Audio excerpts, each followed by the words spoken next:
And the Oscar goes to Roger A. Deakins, Blade Runner 2049. Roger Deakins, 1917. Roger Deakins was famously one of the biggest losers at the Oscars, having been nominated 13 times in the Best Cinematography category. He finally won the long overdue recognition he deserved when he picked up the Oscar for his work on Blade Runner 2049 in 2018, 23 years after his first nomination. Now, in 2020, Deakins has received his second Oscar for his groundbreaking work on the World War I film 1917. I don't think I have a naturalistic style. I hope I have a style that suits the project that I'm on. I mean, I walk on a film set on a new movie and I think it feels like I've never done it before, like I'm learning, so I don't think I've got a style. Although Deakins rejects having a style, there are certainly processes he uses in his cinematography, and it's the combination of these processes that are changing the film industry. Deakins likes to shoot singles, and prefers to shoot them on a wide lens that is placed near the actor. Keeping a wide-angle lens close to the actor generates intimacy. Deakins will use a wide lens and keep a large or deep depth of field to show the surrounding set design and location, and this creates a world for the character on screen.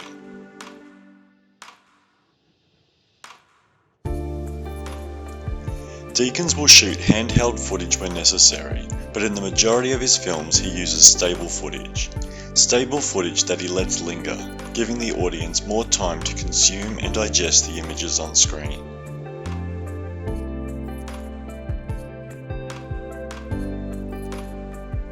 Using multiple cameras to shoot a scene is a common practice in film, but not for Deakins. Deakins prefers to use a single camera as he doesn't want to create visuals that work under the constraints of multiple views. When you film with multiple cameras, you often have to light and block differently, and this can affect the authenticity of the scene.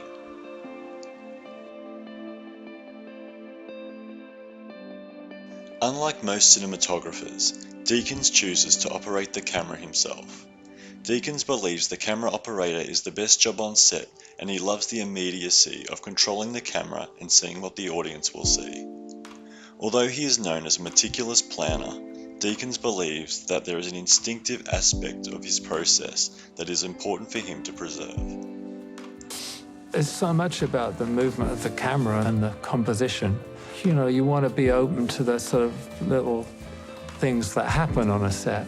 You can't be if you've got to communicate with an operator, which you can't do when they're shooting a shot. So if in the middle of the shot something's happening and you want to just think, if I take the frame over that way a bit, that'll do blah, blah, blah.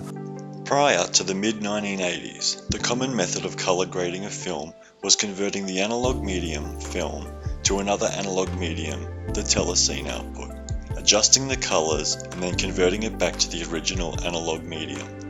During the 1980s, through the invention of digital color grading technologies, allowed a new process of the editing and the adjusting of color in post-production. In 2000, on the film My Brother Where Art Thou, directed by Ethan and Joel Cohen, Deakins used this new post-production technology to color grade the entire feature.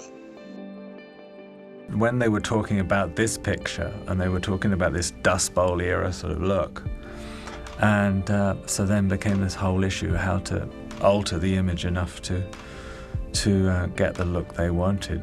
Let's go in Mississippi. So, okay, well, when are you shooting? They said June, July. I said, well, it's going to look just like Ireland. It's not going to look like dry and brown and dusty.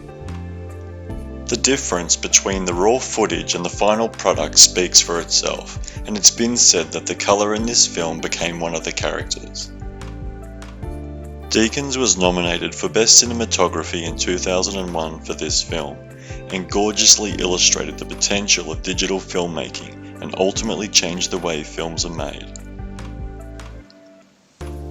It's the cinematographer's responsibility for turning the director's creative vision into a production feasible reality on screen.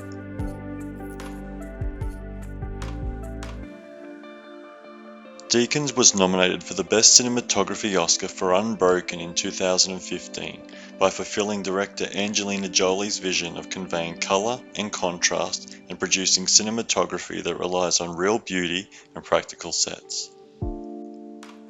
Deakins has all the hard skills necessary to be a successful cinematographer, such as a thorough understanding of lighting techniques, a strong technical knowledge of cameras, and of the film production process. But it's the soft skills of Deakins that has made him a disruption in the film industry, and his work with Jolie on Unbroken is proof. In addition to his effective communication and collaboration skills and his ability to problem solve, Deakins has an eye for detail and a mind for fast invention. Deakins has a flexible approach to combining knowledge already accumulated and his environment to achieve an improved result.